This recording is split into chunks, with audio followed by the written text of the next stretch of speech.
goal has always been to never make the same record twice, the same record twice, the same record twice.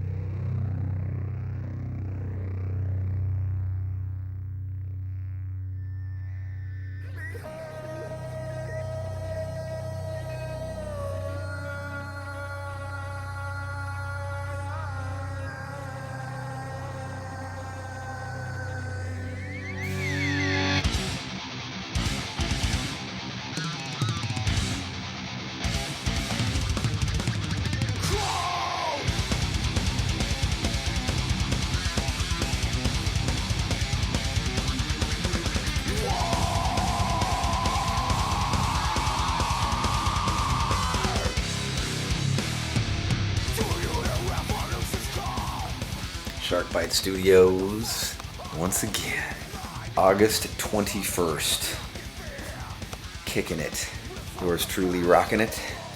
Guitar boat over there, rig going. D-Dizzle and Clizzle, Marcus O'Keatonus. First day. That's right. The Dave Cam mount right there. There we go, the fisheye. Dang, dude. No anaphylaxis. No anaphylaxis from the yellow jacket. Satanic yellow can jacket happen. bite. Guys die from stuff like that. I know, man. However, I'm immortal. All right. Fine. He survived the yellow jacket. Yes. Bring Severe them on. yellow jacket attack. Bring them on. I'm ready to go back and burn the nest to the goddamn ground.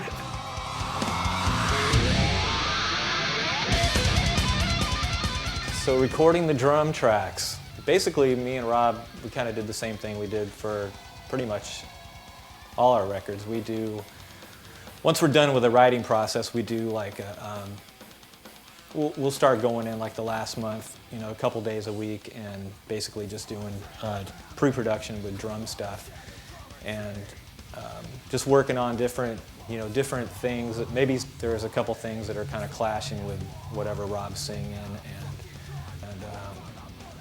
but you know, we pretty much try everything. Or you know, Rob has a lot of good ideas as far as he can think drums, he just can't play them, and so he'll have this idea in his head, and so I'll try it. Sometimes it works, sometimes it's just kooky. You know what I'm totally missing now? I like your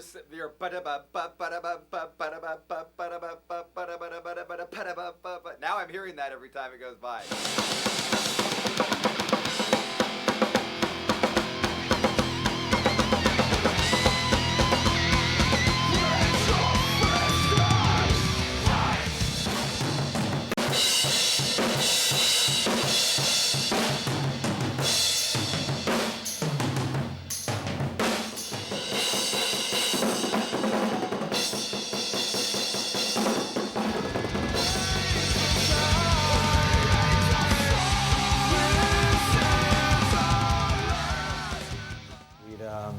Go back after we recorded the basic song on the drums, and then just try different fills here. You know, I'd come into the studio, you know, a day later and go, hey man, there's this one thing on this one part I want to try. This time around we wanted to try, you know, as far as like getting drum tones and stuff, we want to get away as much as we can without, you know, doing the usual metal kind of drum triggering stuff and all that. So we spent a good 3 days just on being different mics, different heads, even different drum sets. I brought down like 4 of my drum sets, and in the end, it ended up being totally the right thing to do.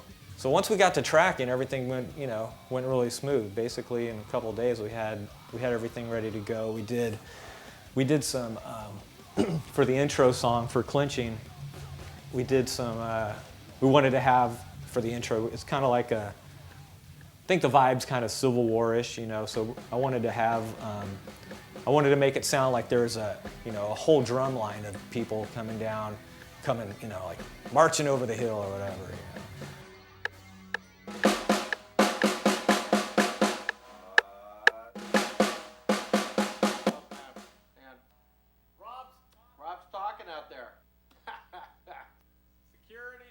it's a good time doing it like that because you get to just try different things. And so probably total 4 days of, you know, everything.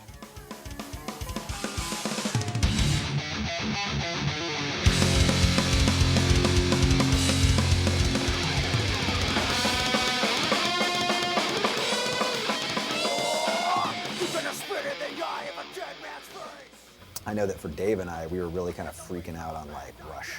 Like, and not that we haven't been influenced by Rush in the past, but like we were really like freaking out on Rush. And like for me in particular, like lyrically, like they were definitely, like Neil Peart was very, very inspiring to me, you know, like especially like the lyrics off of A Farewell to Kings and, you know, like the lyrics off of Permanent Waves and Spirit of Radio and, you know, just kind of, but in particular, I think more than any other record at this point was like the influence of A Farewell to Kings, you know, like very, you know, very clever written, but, you know, very much about like, you know, political stuff and, you know, but kind of subtly, you know, they subtly tried to like change the background of things, but, you know, ultimately it was about like modern times and it's amazing how timeless those lyrics are.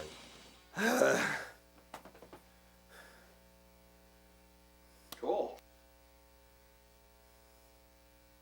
Cool. So that's all I got for that one. Okay.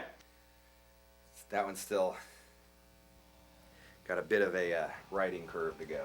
Gotcha.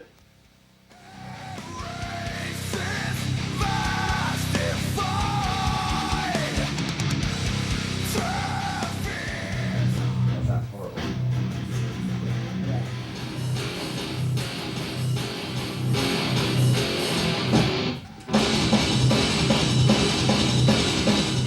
Joe, hey Joe, this is Rob from Machine Head. Hey, I was wondering if you guys had some, we're looking to pick up a couple of Marshall 1960 BVs. They're the vintage flat, you know, straight front. Yeah. We had a minor fuck up this morning. We realized that we plugged into the 4 ohm input jack of the cabinet instead of the 16 ohm mark. But to his credit, Fucking Keaton! although he did plug it in, so but we then realized that the cab might be kind of fucked sounding. So got some new cabs from Guitar Center. Thanks a lot, Vince. And it could be one of those mistakes that ends up for the good of all. It could be just like a killer thing. Got some killer guitar tones, so we're gonna find out. Get into the new cabs.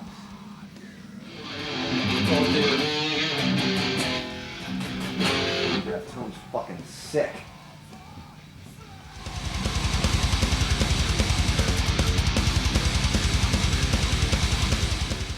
Coming off of the Ashes cycle, we're pretty stoked to get writing for what would become the Blackening. Even in interviews, press and stuff, that I remember Adam and I both saying that, you know, this, you know, yeah, Ashes is great, we love this album, but, you know, wait till the next one. You know, the next one, us 4 writing as a unit together for the whole time. So we were really, really looking forward to getting in and writing the Blackening.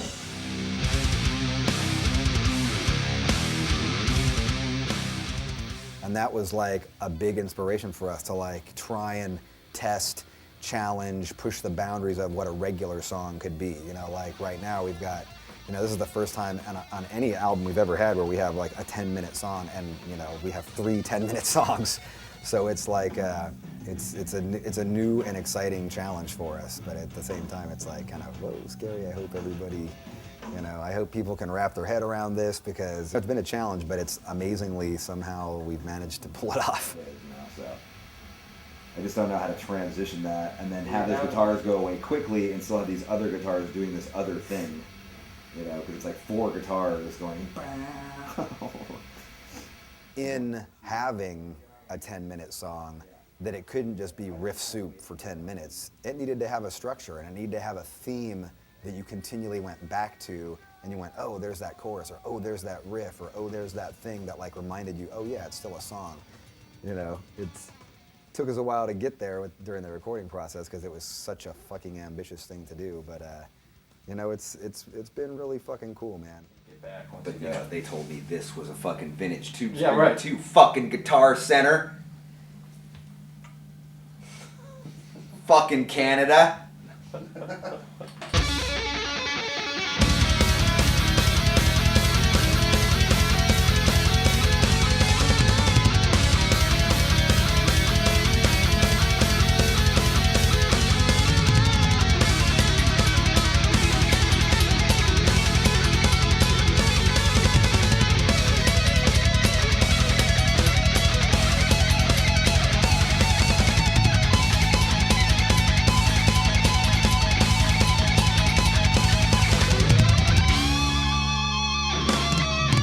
Solo-wise with this record, I think that Rob and I are having a good time and just really pushing ourselves. And it's kind of a competition, but not really. We're just kind of pushing each other, and it's just kind of, it's good for both of us to kind of push us in that way. So I think that people will be digging it for sure.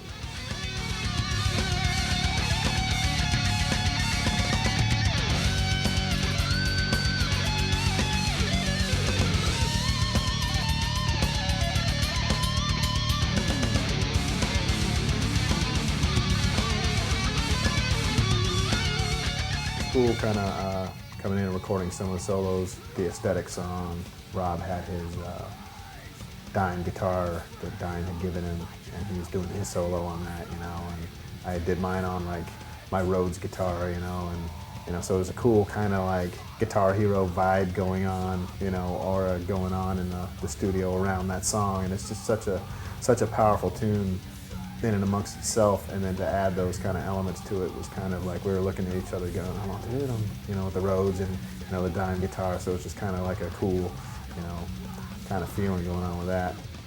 But writing as a band, it was really cool because Dave was bringing on ideas, and you know, Adam was coming up with some stuff, and it was cool. Just it was really fun jamming wise. So I think with this record, especially early on, you know, the writing process with Phil being there the whole period, as opposed to on Through the Ashes where he just kind of came in for the last 3 months.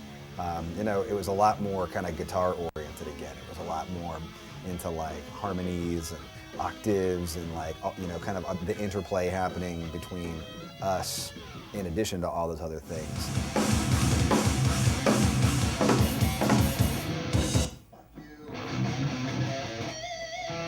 There it was.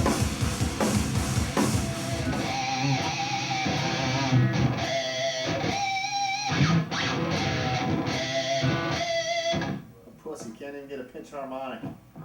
Pussy!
I'm just as lost as you, and I'm just as much confused. So fucking far from perfect, my mind right from abuse. There's something fucking wrong with war takes sons and daughters.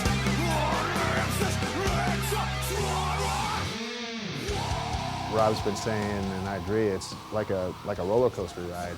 You know, it's got peaks and valleys and just, you know, all kinds of dynamics and stuff. Adam and Rob have really taken on this vocal team together with harmonies and stuff, and the melodies that they've come up with is killer. You know, they're so advanced in like the vocals now that I think that really sets us apart. It's just, they sound like songs and they're memorable and pretty hooky but still being metal. I mean, this is a metal album if there ever was one. You told me to put you want to go over what you did before already? either that or put me on another open track, or it's like. Okay, I'll just put you on I a don't track. even know if like this is gonna work over the bass line we have there. I'm just trying fucking some new shit. The Blackening is kind of a continuation of the nothing to lose attitude that we took on the last record that we did. I think it's got the same kind of fire that we started when we started making music as a band in the first place. I think that just totally translated into the music, and you feel it. I mean, there's a hunger, almost a starvation that takes on a kind of a life of its own, and we've totally continued that on this record.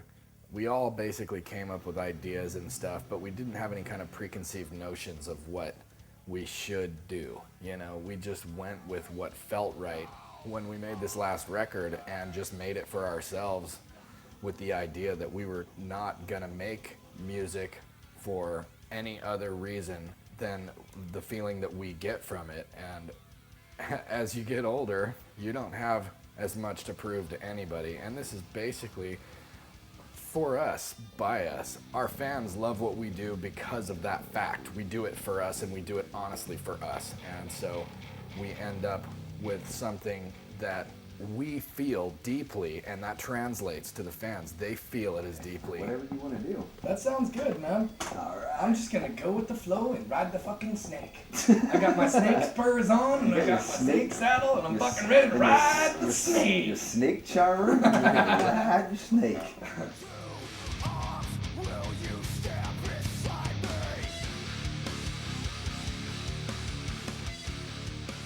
A month ago, we have this big party, invite all these kids down, and a bunch of our kids, a bunch of fans from the board come down to sing on the record, and it's killer night. We get everybody to like sing this one part, big anti-war anthem, clenching the fist of dissent. They're doing it. It's fucking kick-ass. They're doing great. We got girls, and it's great.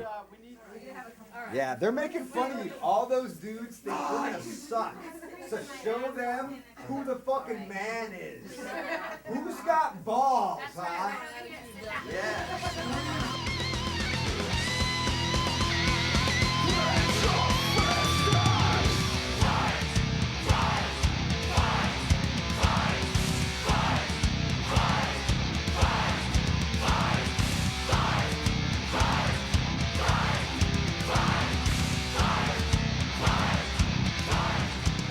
Yeah! What's up? Fuck you! Fuck you! Sky rockets in place! Afternoon delights! I've been waking in the morning to my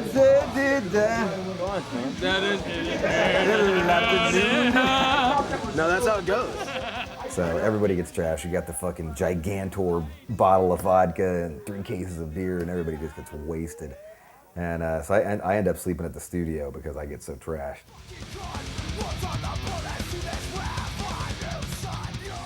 It was the type of thing where you'd get over a hurdle and you could kind of start to see the big picture even more. And then you got over that next hurdle and you could see the big picture even more. And there was a lot of hurdles, but every time you did it, it just made you go, fuck, that's what it's gonna be like, Like for the whole time I was making the record, it just kind of seemed like we were putting together this puzzle forever, and like the whole center of the puzzle, we were like, okay, where's that part? Like not finding it, and finally you get to that one down and you're just like, there it is.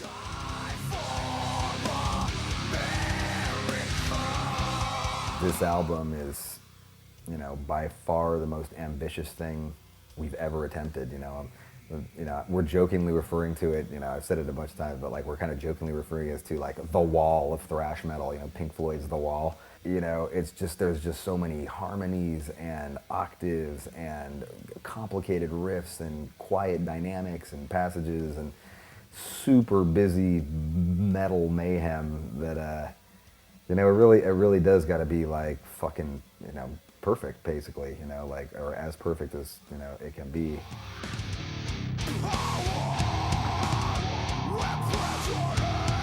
One thing that a lot of people have been asking kind of what the Blackening is about, and for me, I think the thing that sums up what the Blackening is about is the album artwork that we chose. It was this, it's called a metal carving from the 1600s.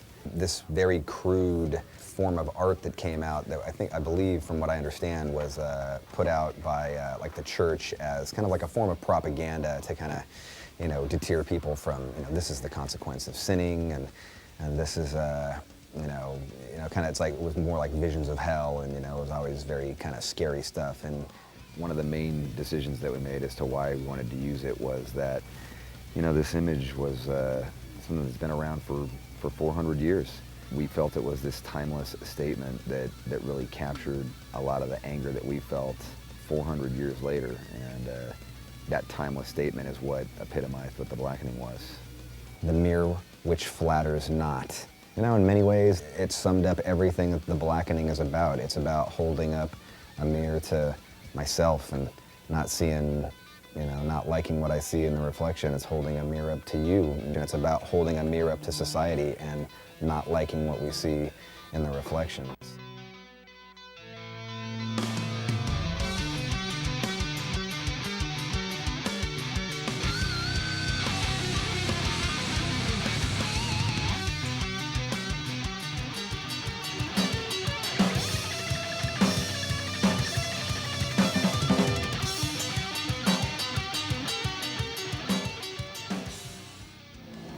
What are you guys doing today? Trying to practice. Yeah. Keyword, trying to practice. You think it'll work? Do you think you guys should be going on tour so soon? I'm telling you, dude. Don't you think you guys should probably 3 practices and we're out. Yeah, that's awesome, dude. 3 practices, dude. Yeah, it'll click, dude. We'll get into it. Yeah. Those kids in Salt Lake, dude, they won't know what's going on. Nah, They'll be like, I came here to see Machine Head. Man, finishing up a killer record like we just did, we're always like raring to get out on the road and play it for everybody, if not ourselves, you know, getting back and playing these songs again and just seeing how they go over live, seeing if, you know, people react to them the way we're reacting to them. You know, we're looking forward to another long year or so of touring. We're gonna come out and be the best Machine Head that we can be. Once we have the finished product, we all look around at each other and we know it. It's an obvious thing. I think that, you know, we have such a loyal fan base that, you know, I think that they've been waiting for this album. We're stoked to get on the road, man, and just bring it to people, and the whole live experience. I think this band has just built its reputation as a you know, an amazing live band, and so bringing these songs to the stage like that, we're just stoked to get it out there and for people to listen to it. It's killer, you know. It's one of those things where, and that seems to be just like the whole, as a whole, you know, got all this tough stuff you got to get through, but then the end result is fucking incredible, you know. So, and maybe that's a metaphor for life, but that's the metaphor for the Blackening.